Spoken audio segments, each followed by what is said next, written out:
ఓం Sairam. Sai TV ప్రేక్షకులకు సాయి టీవీతో సాయి భక్తుల ఆత్మీయ కలయిక ప్రత్యేక కార్యక్రమానికి స్వాగతం. సాయి టీవీ చూస్తూ అనేక మంది సాయి బంధువులు నిజంగా ఒక కొత్త ప్రపంచాన్ని ఆనందిస్తున్నారు, ఆస్వాదిస్తున్నారు. మరి సాయి టీవీ పట్ల వారికి ఉన్న ప్రేమను, అనుబంధాన్ని, బాబాగారి మీద వారికి ఉన్న అనురాగాన్ని, బాబాతో వారికి ఉన్న బంధాన్ని తెలియచేయడానికి సాయి టీవీ వారి అనుభవాలు రికార్డ్ చేస్తే బాగుండు అని ఎన్నో రోజుల నుంచి అనేక చోట్ల నుంచి ఫోన్లు వస్తూ ఉన్నాయి, ఎదురు చూస్తూ ఉన్నారు. ఈ క్రమంలో కాకినాడలోని భానుగుడి సెంటర్లో విజయలక్ష్మి గారు అనే సాయి బంధువు సాయి టీవీకి స్వచ్ఛంద కార్యకర్తగా సాయి సేవ అందిస్తూ ఉన్నారు. వారి గృహంలో సాయి టీవీతో సాయి బంధువుల ఆత్మీయ కలయిక ఏర్పాటు చేశాం. మరి ఇక్కడికి అనేక మంది సాయి బంధువులు వచ్చారు. వారందరినీ వారి మాటల్లోనే బాబా గారితో మీకున్న అనుబంధాన్ని చెప్పండి అని అడిగాము. వారి మాటల్లోనే మరి బాబా గారితో వారికి ఉన్న అనుబంధం, సాయి టీవీపై వారి కళ అభిమానం తెలియజేస్తారు. అయితే కాకినాడలో రామలక్ష్మణ్ అనే ఇద్దరు సోదరులు ఈరోజు సాయి టీవీ ఆత్మీయ కలయికలో బాబాగారి భజన చేసి బాబాగారి పాటలు కూడా పాడతాము అని ముందుకొచ్చారు. ముందుగా వారి భజన చూద్దాం మనం.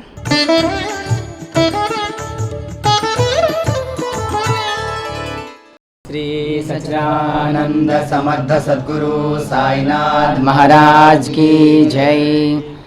प्रभु श्रीनिवास महेश विघ्नेश महापापनाश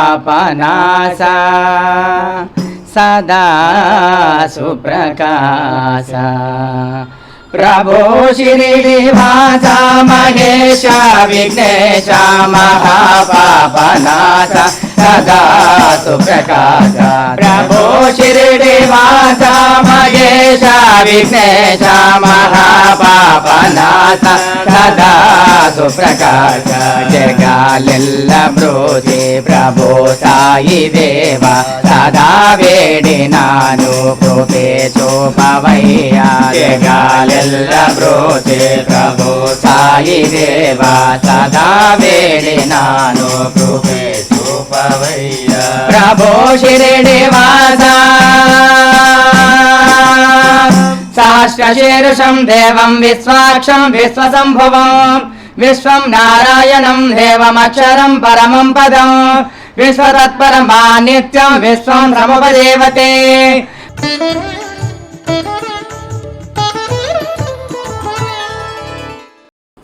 జై సాయిరామ్.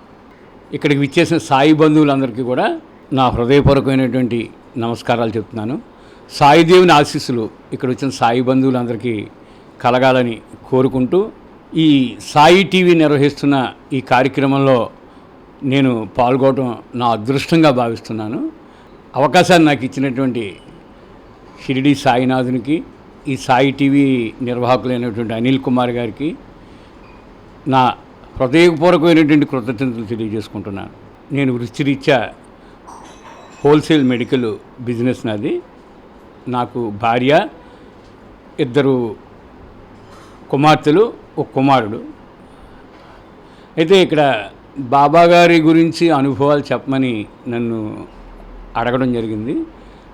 నిజంగా ఇది ఒక అదృష్టం, బాబాగారు నాకు ఇచ్చిన అదృష్టం. ఏంటంటే మన జీవితంలో ఏదైతే మంచి జరిగిందో బాబాగారి గురించి అది చెప్పడం అన్నది అదొక వరం, అదొక అదృష్టం. ఆ అదృష్టం నాకు కలిగినందుకు నేను ఆనందపడుతున్నాను. నేను మొట్టమొదటిసారిగా బాబాగారిని తెలుసు. నాకు కొంతమంది మా కుటుంబ సభ్యులు, మా దగ్గర బంధువులకి బాబాగారి ద్వారా నాకు తెలుసు.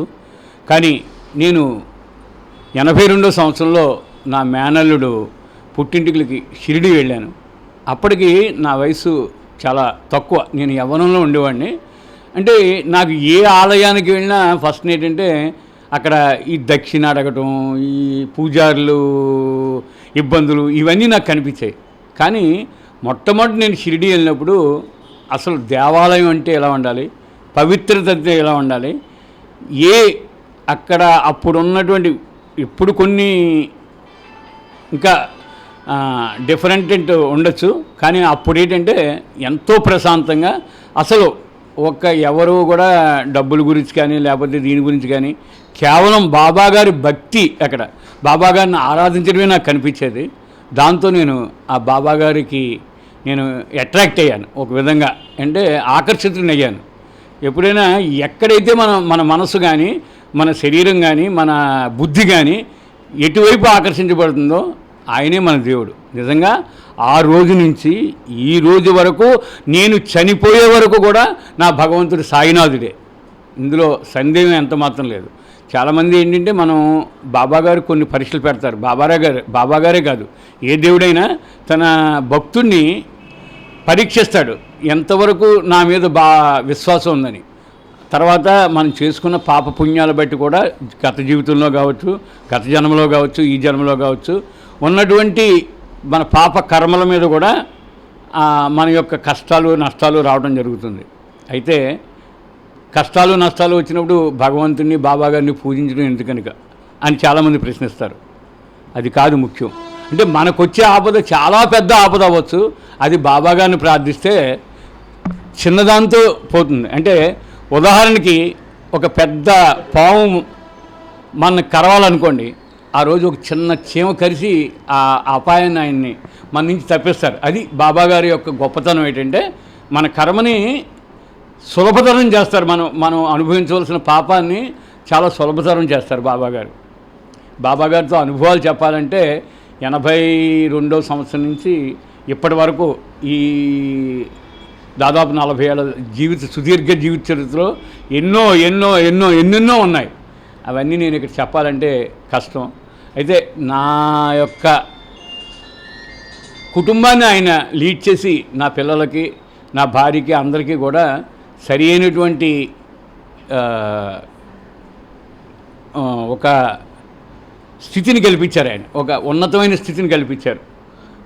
అది మనం బాబాగారు. అయితే ప్రతి వాళ్ళు కూడా మనం బాబాని కోరేటప్పుడు ఆ మన కోరిక ధర్మమా అధర్మమా, అది సమంజసమా కాదా అన్నది కూడా మనం ఆలోచించుకోవాలి. అంటే పురాణాల ప్రకారం రాక్షసులు ఎందుకు నాశనం అయిపోయారంటే, రాక్షసులు ఎంతసేపు మనిషి ఏం చేయాలంటే ఒక 100 ఏళ్ళు బతకాలి, లేకపోతే మన కుటుంబం బాగుండాలి. అది రాక్షసులు ఏం చేసేవారంటే నాకు అసలు చావే ఉండకూడదని. అది ప్రకృతికి విరుద్ధం అనమాట. అలాగే మన స్థాయి ఏమిటి, మనం ఏమిటి, దాన్ని బట్టి మన కోరికలు ఉండాలి. మన కోరికలు ధర్మంగా ఉండాలి. ఆ ధర్మంగా కోరికలు బాబా ఎప్పుడూ తన భక్తులకు ఎప్పుడు ప్రసాదిస్తూనే ఉంటారు. బాబాగారు తన ఏకాదశి సూత్రాల్లో మొట్టమొదటి అదే చెప్తారు, నా భక్తులు గృహమందు లేమి అన్న శబ్దము పూట సూపదు.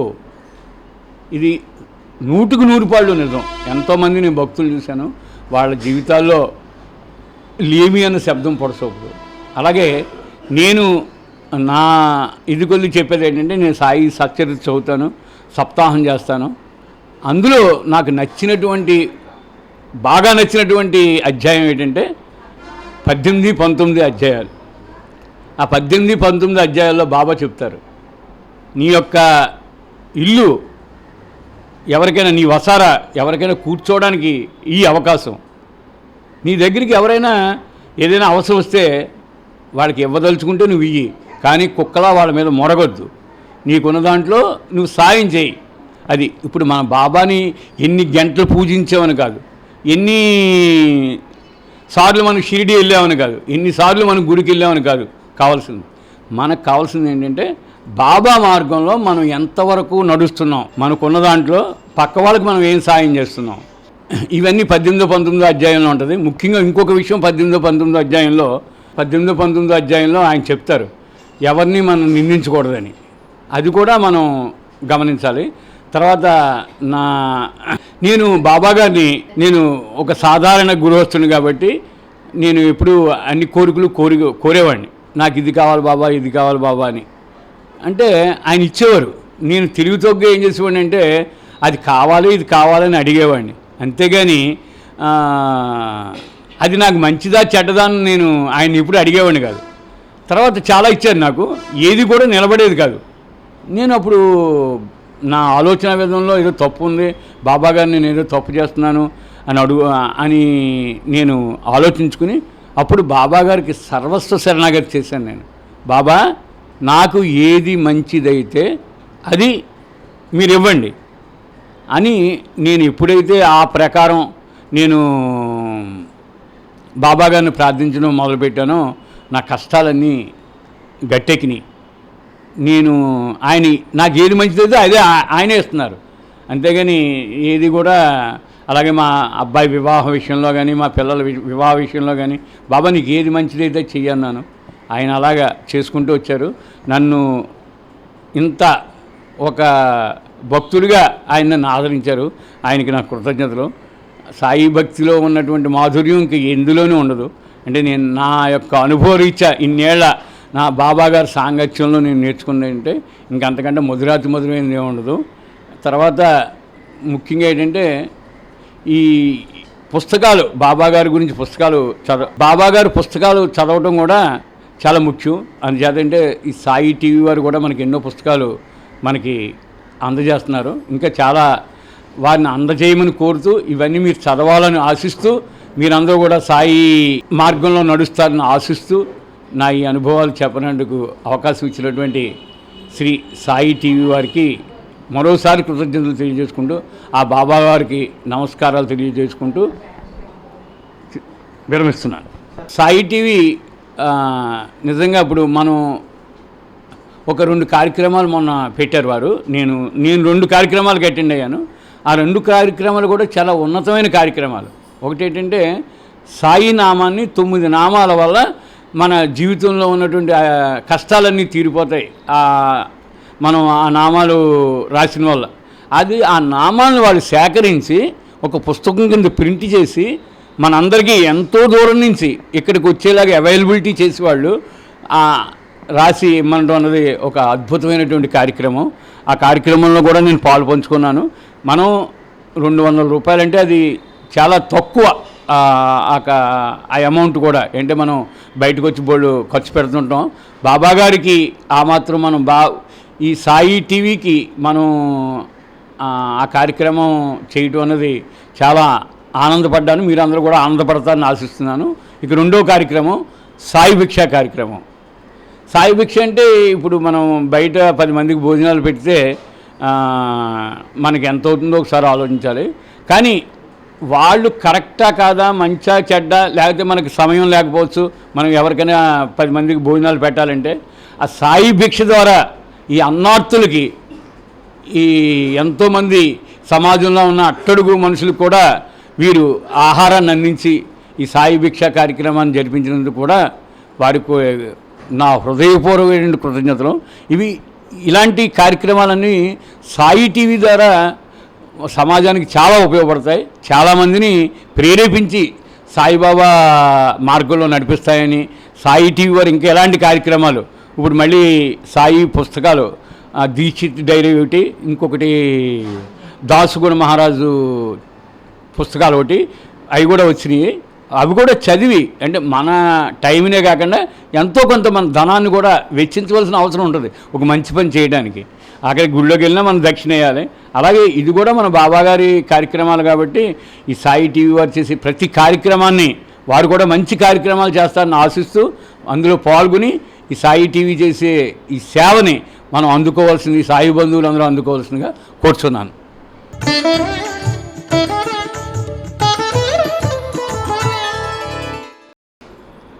జై శ్రీ సాయిరామ్. నాకు ఈ సేవా కార్యక్రమంలో పాల్గొనడానికి అవకాశం ఇచ్చిన సాయి టీవీ వాళ్ళకి, అనిల్ కుమార్ గారికి, సాయి వాహిని గారికి నేను ఎంతో కృతజ్ఞతలు తెలియజేయాలండి.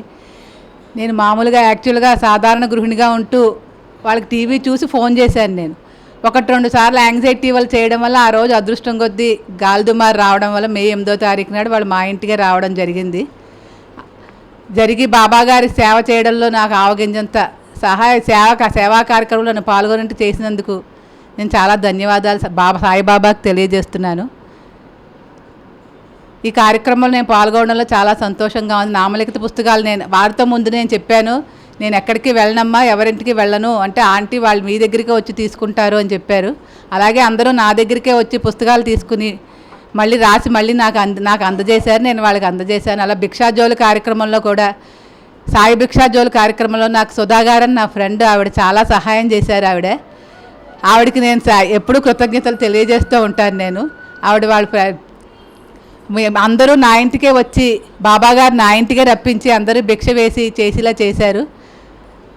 నాకు బాబాగారు అంటే చాలా ఇష్టం.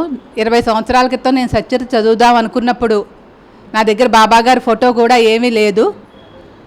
అందుకు నాకు ఎవరైనా బాబాగారి ఫోటో లభిస్తే బాగుండు అనుకున్నాను. ఆ రోజు శ్రావణ మంగళవారం అయ్యింది. ఎవరో ఆవిడ నోము నోచుకుంటూ వచ్చి చిన్న బాబాగారి ఫోటో నాకు ఇచ్చారు. అదే బాబాగారు ఎందు నాకు బాగా గురి కలిగింది. ఫోటో లేదు తండ్రి, రేపటి నుంచి నీ పారాయణ చెయ్యాలి ఎలాగా అనుకున్నాను. ఆ ఫోటో లభించింది. అదే నాకు బాబాగారు అంటే చాలా ఇష్టం. నేను ఎప్పటికీ నమ్ముతూనే ఉంటాను. ఈ అవకాశం కలిగించిన వాళ్ళందరికీ, ఇక్కడికి వచ్చేసిన మా పెద్దలందరికీ నా ధన్యవాదాలు తెలుపుతూ జై శ్రీ సాయిరాం. సాయి టీవీ కార్యక్రమాలు నిజంగా షిరిడీలో వెళ్ళినట్టుగా రోజు షిరిడీ వెళ్ళి చూసినట్టుగా నాకు అనిపిస్తోందండి. మనం రోజు అన్ని కార్యక్రమాలు, షిరిడీ వెళ్ళినా అన్ని కార్యక్రమాల్లోనూ పాల్గొనలేము. సాయి టీవీ వాళ్ళు నిర్వహించే కార్యక్రమాలు మనం తెల్లారి లేచి టీవీ పెట్టిన వెంటనే షిరిడీలో ఉన్నట్టుగా అనుభూతి కలుగుతోంది నాకు.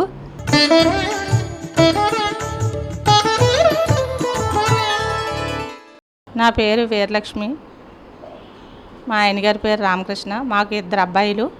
పెద్ద అబ్బాయి పేరు లక్ష్మీప్రసాద్, చిన్న అబ్బాయి పేరు శ్రీకృష్ణ. నేను ఇంట్లోనే ఉంటానండి. నేను బాబా భక్తురాలని. నాకు బాబా అంటే చాలా ఇష్టం. నాకు పెళ్ళికి ముందు అసలు నాకు బాబా అంటే ఎవరో తెలియదు.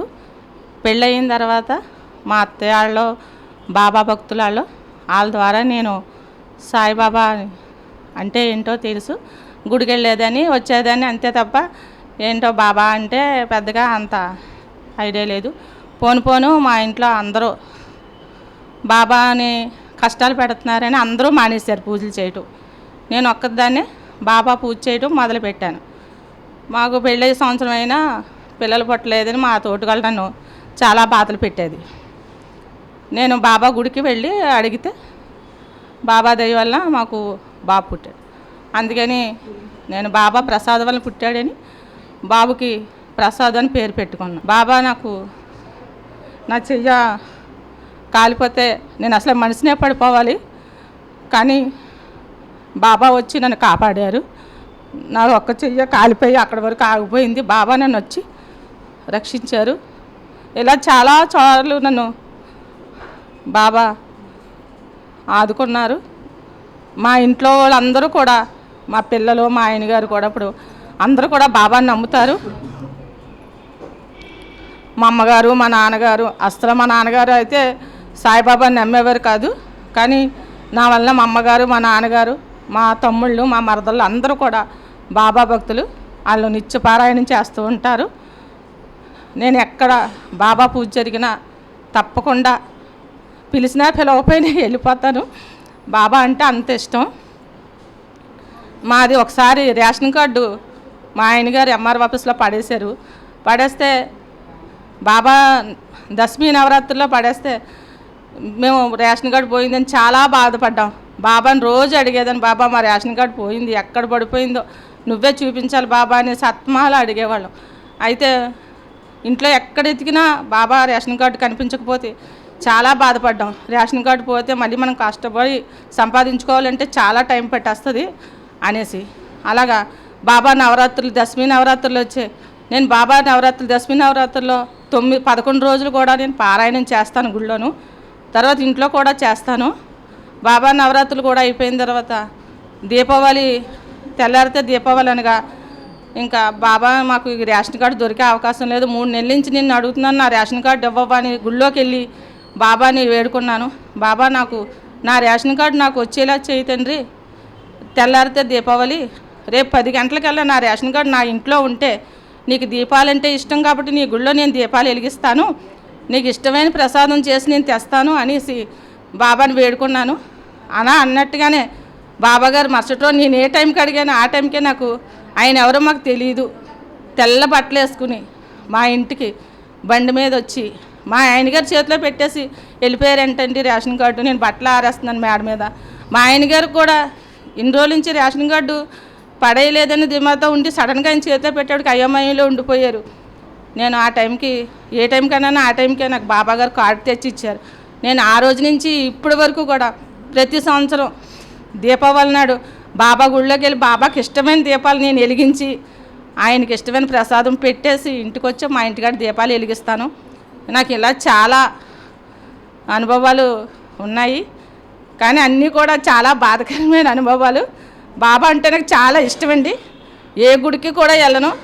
బాబా ప్రశ్నలు తీస్తే నాకు అమ్మవారు అంటే ఇష్టం, కానీ ఎప్పుడు ప్రశ్న తీసినా బాబా గారే చెప్తుంటారు, నువ్వు అమ్మవారిని మర్చిపోయావు, నువ్వు అమ్మవారి గుడికి వెళ్ళి అంటారు. అయినా నాకు ఎందుకో వెళ్ళబుద్ధి అవ్వదు. బాబా చెప్పారని అప్పుడప్పుడు నేను అమ్మవారి గుడికి వెళ్తుంటాను. అసలు ఇంకా బాబా గుడికి తప్ప శుక్రవారం నాడు నేను అసలు అమ్మవారి గుడికి వెళ్ళను. ఎప్పుడైనా ప్రశ్నల బుక్ తీసి బాబా ఏంటి నా సమాధానం అంటే అమ్మవారి గుడికి వెళ్ళమ్మా అంటారు. ఇవాళ నువ్వు అమ్మవారి గుడికి వెళ్ళి అంటే వెళ్దాం అనుకుంటాను, కానీ వెళ్ళకపోతాను. బాబా గుడి వైపే వెళ్ళిపోతాను, కానీ మళ్ళీ అమ్మవారి గుడి వైపు వెళ్ళను. నాకు బాబా అంటే అంత ఇష్టం. సద్గురు సాయినాథ్ మహారాజ్కి జై.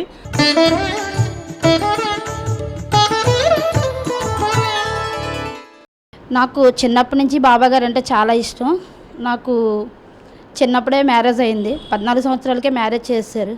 మ్యారేజ్ చేసిన ఒక 2 ఇయర్స్ నుంచే నాకు కష్టాలు స్టార్ట్ అయ్యాయి. అలాగే ఫస్ట్ పాప పుట్టింది, మళ్ళీ సెకండ్ టైం బాబు పుడతాడని బాబాని అడిగాను. అయినా సరే మరీ పాప, మూడోసారి పాప పుడతాడని ఉంచుకున్నాను. మూడోసారి కూడా పాపే పుట్టింది. ముగ్గురితోటి చాలా బాధపడుతూ ఉండేదాన్ని. మా ఆయన సరిగ్గా చూసేవారు కాదు, ఇంట్లో కూడా సరిగ్గా తెచ్చేవారు కాదు. పిల్లలతో చాలా కష్టంగా ఉండేది, ఇంట్లో గడవడం కూడా చాలా కష్టంగా ఉండేది. అప్పట్లో ఒక పిల్లలకు కూడా సరైన భోజనం పెట్టలేని సదుపాయం లేని పరిస్థితిలో నేను ఉండేదాన్ని. ఒక రోజుని ఎందుకు బాబా నాకు ఈ కష్టాలు ఎలా ఇంత నేను నిన్ను నమ్ముకుని ఉన్నాను, ఇంత కష్టాలు నాకు ఎందుకు పెడుతున్నావు, నిన్ను నమ్ముకున్న దానికి ప్రతి నిత్యం శుక్రవారం ప్రతి లక్షవారం నేను గుడికి వెళ్తాను. గుడికి వెళ్ళి బాబాని ప్రార్థించేదాన్ని. అలాగే ఒక రోజుని చాలా ఇంట్లో బియ్యం లేని పరిస్థితి కూడా నాకు ఉండేది. పిల్లలకి ఏం వండి పెట్టాలో కూడా తెలిసేది కాదు. ఆ రోజు పిల్లలు అమ్మ ఆకలి అంటే ఏం పెట్టాలో తెలియక ఆ రోజు ఏడుసి బాబా నాకు కొంచెం ఎంతో కొంత కొంచెం డబ్బులున్నా సరే నా పిల్లలకి ఏదో ఒకటి వండి పెడతానంటే ఎప్పుడూ లోపల పెట్టిన సూట్ కేసులోంచి ఒక్క 5 రూపాయల కాసు దొరికింది. అదే తీసి పిల్లలకి నువ్వు కరచినోకి తెప్పించి అదే ఉప్మా చేసి పెట్టి బాబా నన్ను ఈ కష్టాలు తట్టుకోలేను, 3 పిల్లలతోటి నేను చనిపోతానని బాబాని ప్రార్థించాను. కానీ బాబా నిజంగా ఉన్నారు. ఆయన ఉన్నారు కాబట్టి మొదటి రోజు నేను టైలరింగ్ నేర్చుకుని ఉన్నాను. పెళ్లి కాకముందే ఆ అవకాశం వెంటనే నాకు ఒక రూపంలో ఒక ఆవిడ వచ్చి, జయలక్ష్మి గారు మీరు టైలరింగ్ చేస్తారు కదా, వెంటనే మీరు వచ్చి నాకు సహాయంగా ఉండి టైలరింగ్ చేయండి అన్నారు. నాకు ఆ దారి చూపించి అప్పటి నుంచి టైలరింగ్లోంచి స్టార్ట్ అయ్యి అలా దినదినంగా అలాగ ఒక షాపు పెట్టుకునే స్టేజ్కి ఎదిగాను. ఈరోజు ఒక రేంజ్లో ఉన్నానంటే కారణం బాబాగారే. బాబాగారు లేనిదే ఏది లేదు. ప్రతి అనునిత్యం బాబాగారు నా వెంటే ఉంటారు. నేను ఏది అడిగినా సరే, నేను దుఃఖపోయానంటే ఆయన ఖచ్చితంగా కనిపిస్తారు. దేనికైనా సరే నేనున్నాను అని ముందుకి ఈరోజు కూడా నేను ఆ రోజు నా పిల్లలకు తిండి పెట్టలేని స్టేజ్లో ఉన్నదాన్ని ఈరోజు నాకు బాబాగారు ఒక ఇల్లు, 2 ఇళ్ళు, మంచి భవిష్యత్తు, ఒక పెద్ద షాపు పెట్టుకునే స్టేజ్కి నన్ను తీసుకొచ్చారు. ఇప్పుడు కూడా నా మీదే నేనే అంతా చూసుకోవాల్సి వస్తుంది. మా భర్త స్థిరం లేదు, కానీ అయినా సరే అన్నీ కూడా బాబాగారు అంటే నాకు చాలా ఇష్టం.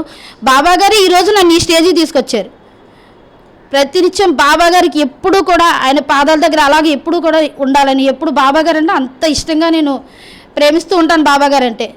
బాబాగారు ప్రతి నిమిషంలోనే నన్ను ఆదుకున్నారు. బాబాగారు ఏ విషయమైనా సరే, రేపొద్దున కూడా నా పిల్లలకు కూడా 3కి పెళ్ళిళ్ళు చేయాలి, ప్రతి నిమిషం బాబాగారిని అడుగుతాను. ఆయన ఏదో ఒక రూపంలో, కళలోనో ఎవరొకరి రూపంలో వచ్చి కనిపించి ఏదో ఒక సలహా ఇస్తారు.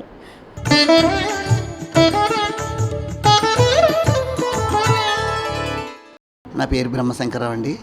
మా మిస్సెస్ పేరు మహాలక్ష్మి. నాకు 2 బాబులండి. ఇక్కడ ప్రైవేట్ ఆఫీస్లో పనిచేస్తున్నానండి.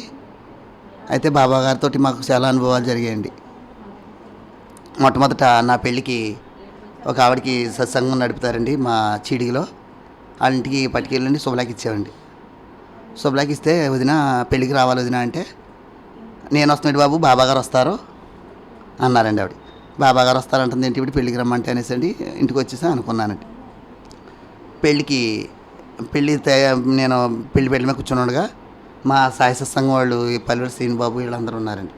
వీళ్ళందరూ బాబాగారు ఫోటో పట్టుకుని వచ్చండి నాకు ఇచ్చేసి కనపడి వెళ్ళిపోయారండి.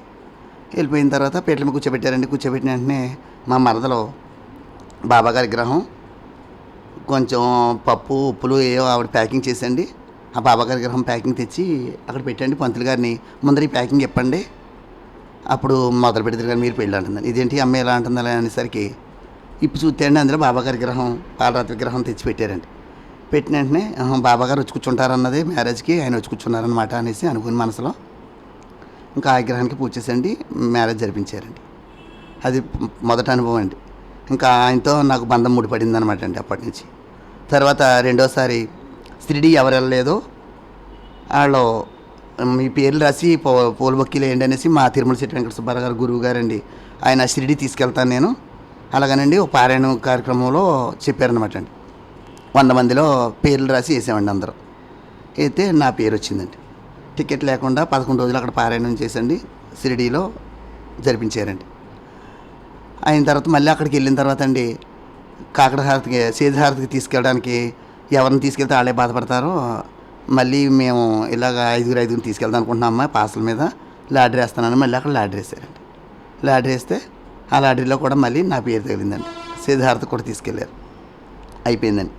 అయిపోయిన తర్వాత మళ్ళీ జనవరి 1కి ఇక్కడ ఏం చేశారంటే బాబాగారు ఇలాగా మీకు ఇంకా సద్వేషాలు పోతాలేదు, మీరు ఇంకా మత సామరస్యం అంటాం మత భేదాలు అన్నీ అనుకుంటున్నారు మీరు ఇంకా అని అలాగనేసండి గురువుగారు ఏం చేశారంటే అమ్మ ఎవరి క్యారేజ్ వాళ్ళు వండుకుని ఈ గుళ్ళోకి పట్టుకొచ్చేయండి. మన జనవరి 1 రోజున ఆయనకి మనం సాల్వాది కేక్ కట్ చేస్తాం కదా, ఎవరి క్యారేజ్ వాళ్ళు వండుకుని పట్టుకొని వచ్చేస్తే అవి మేము వాళ్ళ పేర్లు రాసి బొక్కేలు వేస్తాం. మళ్ళీని అవి ఎవరి క్యారేజీ వాళ్ళకి వస్తే వాళ్ళ గురువు గారికి బాబా గారికి నచ్చిన మనిషి అనమాట. ఆయన గురు పెద్దగా మనం సాయి పెద్దగా అతన్ని సంవత్సరం అంతా ఆయన్ని సలహాలు తీసుకుని మనం పనులు చేస్తామన్నమాట. అలాగేసని గురువుగారు అన్నారండి. అంటే ఆ వేళ బాధగా ఉండండి, నేను ఇంట్లో ఏదో చికాకు పడి క్యారేజ్ కూడా మా ఇంట్లో వండించలేదండి, పక్క వాళ్ళ ఇంట్లో వండించుకొని ఆ క్యారేజ్ పట్టుకెళ్ళి ఇచ్చేసండి. మామూలుగా సీట్లు రాసి అక్కడ అందరం వేసామండి. 100 మందిలో కూడా మళ్ళీ ఆ క్యారేజీ నాకే వచ్చిందండి. నా క్యారేజీ నాకు వచ్చింది. ఆ రోజు బాబాగారికి సాల్వా కప్పించండి, కేక్ కట్ చేయించి ఆ వేళ ఇంకా అద్భుతంగా అన్నీ నాకు ఆయనతో ముడిపడిపోయింది అనమాట అండి. అలా చాలా నాకు గురువుగారితోటి బాబాగారితోటి చాలా అనుభవాలు జరిగాయండి. ఇదంతా నడిపించేది మా పల్లెల శ్రీనేనండి, మా గురువుగారు అనమాట అండి. గురువుగారి తర్వాత గురువుగారండి. ఇంకా ఆయన మాకు సత్సంగాలు ఇగోండి సాయి జోలి సాయి టీవీకి ఇవన్నీ చూసాను. రాత్రి కూడా అనుకున్నాను అనమాట అండి, మంచి కార్యక్రమం పెట్టారు ఈ పూజా టీవీ అన్నీ నేను పెట్టుకుని చూస్తుంటాను నైట్ టైం. రాత్రి ఆయన పారాయణం గురించి ఈ విషయాలు చాటేవాడు గురించి కాకదీక్షిత్ గురించి అన్నీ చెప్తున్నారు, మహాసపతి గురించి అన్నీ చెప్పారు. ఆయన చెప్తుంటే అనుకున్నాను అనమాట అండి, పొద్దుట ఇది వీళ్ళకి చెప్పాలి అనుకుంటున్నానండి, వీళ్ళకి సాయి టీవీ పెట్టుకుంటున్నారు అనేసి ఇలా అనుకుంటున్నానండి. ఇప్పుడు ఫోన్ చేసి నాకు ఆఫీస్కి ఇలా రా అని అన్నారనమాట అండి. ఇవాళ పారాయణం కూడా మొదలు పెట్టామన్నమాట అండి. ఇట్లా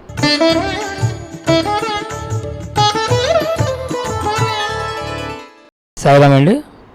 మేము నిరంతరం కూడా కొవ్వాడ శ్రీ తిరుమల శెట్టి వెంకట సుబ్బారావు గారు చేసే ఆధ్యాత్మిక కార్యక్రమాలు ఎక్కువ పాల్గొంటూ ఉండేవాళ్ళు. అనుకోకుండా మా చెల్లాయి మ్యారేజ్ సెటిల్ అయింది. మ్యారేజ్ సెటిల్ అయితే అప్పుడు ఆర్థికంగా మాకు కొంచెం కొద్దిగా మాకు డబ్బులు తక్కువ రావడం జరిగింది పెళ్ళికి. బాబాగారు దగ్గర శుభలేఖ పెడితే బాబాగారు పెళ్ళికి వస్తూ ఉంటారని మేము చాలా చోట్ల విన్నాం. బాబాగారు వాళ్ళు మేము కూడా బాబాగారి దగ్గర శుభలేఖ పెట్టి, బాబా ఈ పెళ్ళి ఎటువంటి ఇబ్బందులు లేకుండా దిగ్విజయంగా జరగాలి, నువ్వు పెళ్ళికి తప్పకుండా రావాలని చెప్పి బాబాగారు దండం పెట్టుకోవడం జరిగింది.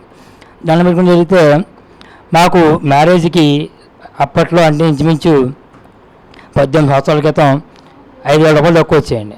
5,000 రూపాయలు తక్కువ వస్తేనే మా అమ్మగారికి డబ్బులు చాలా కరెక్ట్, అసలు చాలా జ్ఞాపకం ఉంటుంది. కానీ పెట్టిన డబ్బులు పెట్టినట్టు ఉన్నాయి, కానీ బీరువాలో 5,000 రూపాయలు ఎక్కువ వచ్చాయి. ఎంత లెక్క పెట్టినా సరే మాకు ఇంకా పరిస్థితి లేదు, వచ్చే పరిస్థితి లేదు. 5,000 రూపాయలు ఎక్కువ వచ్చాయి. ఆ విధంగా బాబావారు 5,000 రూపాయలు ఇవ్వడం కాకుండా పెళ్ళికి రావాలని చెప్పాం. పెళ్ళికి రావాలని చెప్తే బాబావారు ఏ రూపంలో వచ్చారంటే, మాకు పెళ్ళికి బ్రహ్మంగారు సూత్రాలు పట్టుకుని వస్తారు. సూత్రాలు పట్టుకుని వస్తే ఆయనకి స్వయంపాకం ఇవ్వడం జరుగుతుంది. ఆయన విడిదింటికి వచ్చి సూత్రాలు పట్టుకుని వచ్చారు. ఆ సూత్రాలు పట్టుకుని వస్తే ఆ మంగళసూత్రం పేపర్ తీసేవండి. చూస్తే ఆ మంగళసూత్రం బిళ్ళ ఎంత ఉంటుందో ఆ బిళ్ళ కింద బాబాగారు ఫోటో వచ్చిందనమాట. ఆ విధంగా బాబావారు మా పెళ్ళికి రావడం, మాకు ఆర్థికంగా ఇబ్బందులు లేకుండా చేయడం జరిగింది.